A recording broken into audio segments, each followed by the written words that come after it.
He is part exchanging the Jubilee Sprite. A really uncommon Rolex because it's the only quartz Rolex ever made. I think it's probably worth around A 40 grand white ceramic Daytona 18 months ago is now 25k. I think the watch has hit the tiled floor. 2020 blue pit 41mm for a 2019 Batgirl.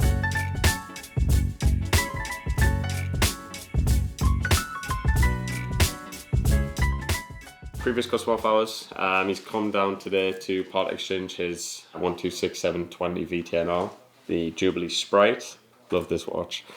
And then he is part exchanging for the 126500 LN. This is the new reference Daytona, black ceramic, brand new 2024 dated. There you go. Try that on and then we can take some links out. What do you think about this watch compared to the old one? Because at first I wasn't quite sure about it. Seeing it on the wrist with the steel around the black ceramic looks really good, and obviously the lugs are symmetrical now. I feel like the bezel, it just brings a little bit more. I can show you an older one. Do you want to compare? Then I can show you the differences. So I haven't got a like for like, steel for steel, but this is an older reference platinum Daytona. Right. So with the new Daytona Platinum as well, they've got that ring around the bezel. So if you can see, obviously the steel lining around the bezel. Yeah. Whereas this is just the flush ceramic. Right, okay. And then obviously the lugs as well. That's kind of a bit weird. A lot of weight, yeah. Platinum Daytona, so it's a lot heavier. Is that the one that you on for 70 odd or something like that, is it? Seen that you had the Patek, the black one, just the plain one? The Aquanaut. Yeah. It's in our London store. Is it? We posted last night on Instagram. Yeah. In London. How much is that? 49-ish. I think it's gone on for. Yeah. 49 to 50. Aye. And that I think is a 21 or 22. Yeah. But then I think like the next one with the gold one, I think you. The rose gold one, travel time, yeah. I think it's 104, I want to say. Yeah. That's because it's new, fresh. 24, but we can get used probably around 90 to 100. Yeah. That's bigger as well, so that's the 42 mil. Whereas the 5167, what you've seen in steel, is a 40.5. You happy with the Daytona though? Yeah. Good. I'll get the links out for it because it fits perfect the way it is now, but I would rather you have a bit of movement. Yeah, that's with the lock in, so that's perfect. So if your arm swells up a bit, you just pull down. Same as the GMT, and then I would keep it like that. I've already set the time for you. Right. You see, when you start wearing this, it's so it's so comfortable. Yeah, it's the most comfortable model for me. Sweet. All right, thanks again, mate.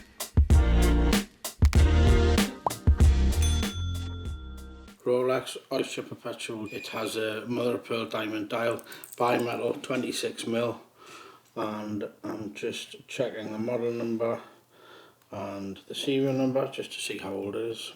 So it still has the first letter on one side, which is what you would use to date it.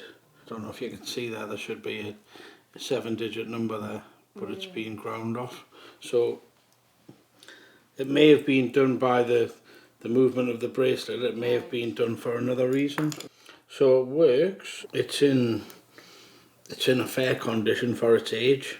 I could probably do with a service because it has a little bit of resistance when I'm twisting it. I knew, like, when I got it, like, it's unusual because I've put the model number and I can see lots of steel versions of it and lots of full gold versions of it, just not a bimetal one. I think at that sort of time it was probably the case where the model number relates to a few watches of maybe the size or the fact that it doesn't have the date, because like I say, I can see a lot that are steel or that are full gold and they all come up with the same model number. It might even be the case, because the case is steel, that the gold bezel, the crown, the dial and the bracelet's been added, and it's been made out of a few other watches, which does happen over time when people get things changed. But could it not be the case that it actually shares the same case as a Datejust as well? Or? Possibly. Like now, a model number is specific exactly to what the watch is, but we're talking over 50 years ago, where they might use the same case for a lot of watches. I think if I was to put a value on it, I think it's probably worth around £1,500. I think if it had papers with it, which again is very rare, it would be worth maybe £1,000 more. What I would like to do is get it checked by the watchmaker, but it's a nice little watch. just probably have to think about it. Yes, of course.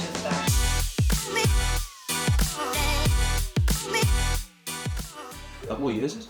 19. Yes, yeah. Yeah, 19, but the condition is literally, it's literally unworn, yeah. What's the crap with all the prices? Do you think they're going to still go down or not? I really think they've pretty much bottomed out. We've seen obviously massive demand because pieces that were like 40 grand white ceramic Daytona 18 months ago is now 25k. So it's a lot more obtainable for a lot more people. I would say for the last 3 months, Yeah. it's kind of been not really moving that Yeah. much of it. So then now it's like it is busy. Yeah, it's a busy market now. It's definitely a buyer's market, I would say. Did you ever been buying the Pepsi just before? No. Well, it didn't get discontinued. No, I've seen that. A lot of people obviously thought it was going to, but what do you think of the new releases? Have you seen the all black one? What's The black with the grey, well, Bruce Wayne people are calling it. nice. Yeah, Nice. it's nice. But I mean, in terms of like excitement, it's a black GMT at the end of the day. So I predicted it. We said it was probably going to come out because we've got the two-tone one, which is the black and grey bezel. Yeah. And I said it would be cool to see a steel. It is nice. I just kind of wish they'd done maybe a little bit more. But I'll show you quickly your warranty card. It's a UK supplied watch as well. Brilliant. So that's your warranty card. Then you've got your GMT booklet, and then both swing tags as well. And then I'll quickly grab your Part X. So why didn't you like the sub? The goal was too jazzy. It was a little bit too jazzy. A little bit too much, bit flash maybe. Because People are saying that that's about working for us. We're sort of all. they think it's worth more than it actually is. Like this is actually worth like pretty much the same. And then no pressure on that as well. yeah, exactly. That's a great thing with the stainless you wear it every day. This is a little bit flash, but yeah, this is a 126613 LB. This is 2020 41mm blue kit sub. Did you buy this new? Or did you buy this? No, it was second-hand. Yeah.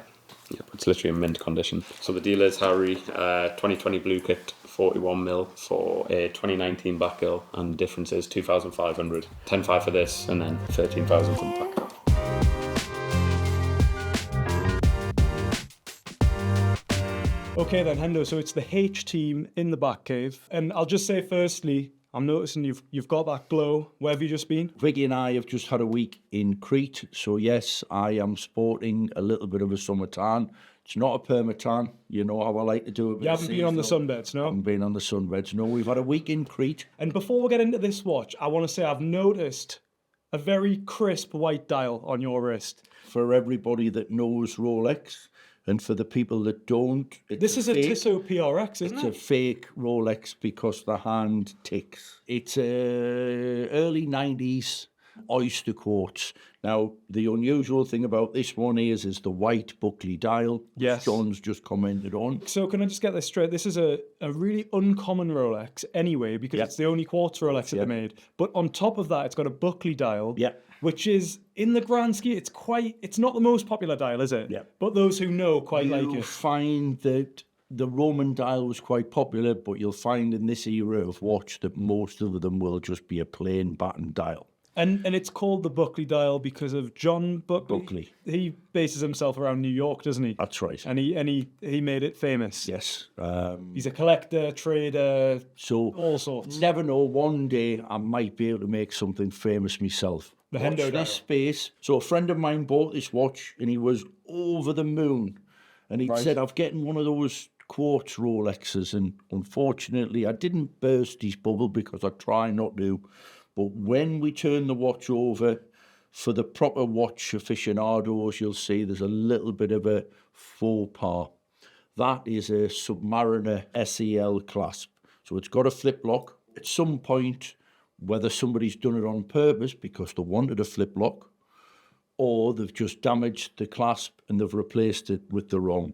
So I intend to get the right stainless steel clasp, and that will be for sale on Watchtrader's website in the next couple of weeks for circa £6,000. Yeah, so these watches, again, it's not a well-known watch. It looks remarkably like the Tissot PRX, which has been very popular recently. You could say that I the wonder, Tissot why PRX... I wonder why the Tissot PRX is so popular, because it's halfway between an AP and a vintage Rolex. Wow, what a pedigree. But I mean, the design is remarkably similar. But these really, coming in at 6K, I mean, some people would just be like, oh, quartz Rolex. Wouldn't have it. But then I think that's the exact same reason They're why people becoming would want it. rarer and rarer. The rarest of the quartz is called a beta or a Texano, and there was a tiny percentage of them made. I've only ever had one yellow gold one in my lifetime, and it's a watch that I regret selling, but you can't keep a hold of everything. You know who designed it? And he's the famous Gerald Genter. Gerald Genter, yeah. So once again, Gerald Genter has come up trumps and put us into the watch world with what wasn't a classic, but has now become a classic. Okay, right then. So that's the Oysterquartz. Oysterquartz. Right. So without further ado, we're going to move on to... You've showed me this watch today. It's in a sad state of affairs, right? And this has come from one of your clients. Yeah. So whilst I was on holiday, I got a frantic phone call from an old friend of mine, and he's the same age as me, so he's not that old. But we've known each other for 30 years. It's his pride and joy. He has quite a eclectic watch collection. This is probably the most expensive watch he has, and he intends to give it to his son for his 21st. And the frantic call was, for all intents and purposes, he dropped the watch on a tiled bathroom floor. This is the previous generation Explorer 2 with the black dial. I'm holding it like this purposefully. So the sapphire is completely shattered on this. Yeah. And I can see that there's fragments around the dial, etc. Now, I will say, quite impressively, the case seems to be in... It doesn't seem to have an obvious impact mark on it, so they're pretty tough, aren't they? I think the watch has hit the tiled floor completely flat on. This watch will be serviced. Your heart would sink if you drop the watch on the floor like that, and you pick it up, you see that the glass is shattered, and a lot of people are going to be thinking, wow, what is that going to cost me to fix? The first thing you would tell them to do... Pull the crown out to stop the hands, especially the second hand, because the second hand is the most femmer of the hands. It's the most delicate. You don't want it dragging. We don't want it touching. We don't want it dragging bits of glass. We don't want any of that glass making its way into the movement. This is now damage limitation. We're trying to save the watch, which we have. Now, when I strip it, I don't know whether there'll be damage to the dial. I hope there isn't. Don't think my friend will be wanting to replace dial. So the potential effect, obviously the crystal needs replaced, but you've got the hands, you've got the dial, and you've got the movement. Yeah. Now, hopefully that the movement is sound. It'll just need to be stripped, reassembled. It'll need to be serviced. Yeah. So what we'll probably do is we'll run it through the machine an extra time, just to make sure that there's no fragments, no glass, no little bits of powder, because that's all that it is. So the minimum things that need to be done to fix this would be a service and a new crystal. Yeah. If, at the customer request, they decided they wanted to replace the dial or hands, that could be done.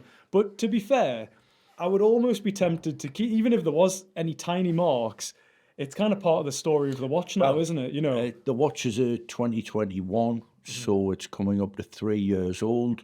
So it's still in Rolex warranty, but the warranty's void because the glass has been damaged. Whilst the watch is stripped, I'll probably do this whole package for around about £450. Okay. We try to look after everybody here at Watchtrader. What we'll do is we'll do a little follow-up. We'll see what the dial's like. We'll see what the watch looks like. And then his son is, I think, 10. So he's only got another 11 years to wait for his 21st present.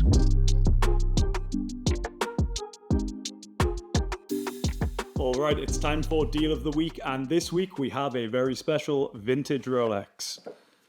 As we open the box, we reveal none other than the 16660 Sea Dweller.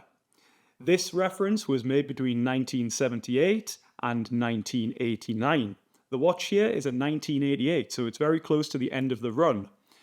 It's quite a rare reference. In 1988, the competition from the Submariner, which was also a 40mm case, would have been quite strong. I would imagine that most people would have opted for the Submariner, given that the Sea Dweller was quite a bit more expensive at the time.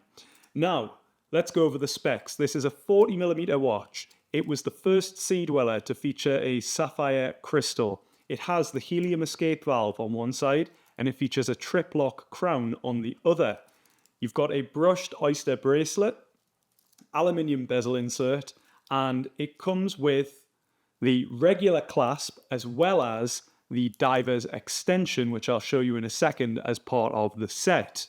Now, this watch features tritium lume with white gold surrounds, and the lume on this has went a really beautiful cream color. So the patina has developed really nicely on this particular example.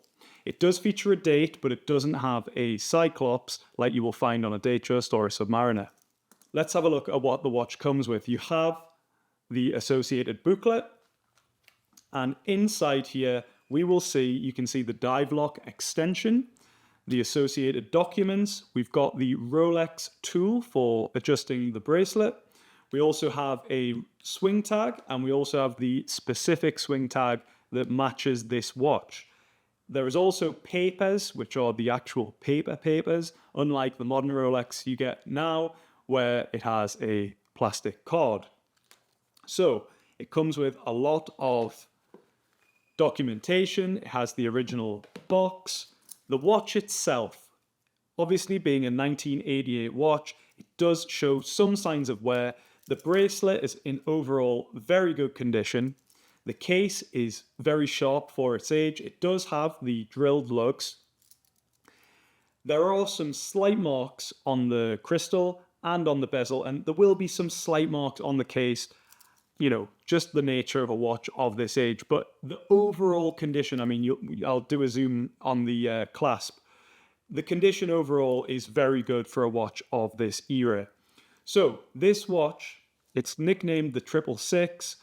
If you want to know more about it, you can Google that name, the 666 1660 Sea Dweller, and find out a bit more why it's quite a rare reference. However, I'm going to go over the price. It is online for $12,950 on the Watchtrader website right now.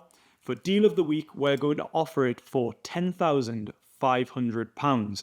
To redeem the offer, you need to go to watchtrader.co.uk. You can use the search 6262, add this watch to your basket, and then on the checkout, enter the discount code YouTube6262 to apply the discount and check out. That is this week's Deal of the Week.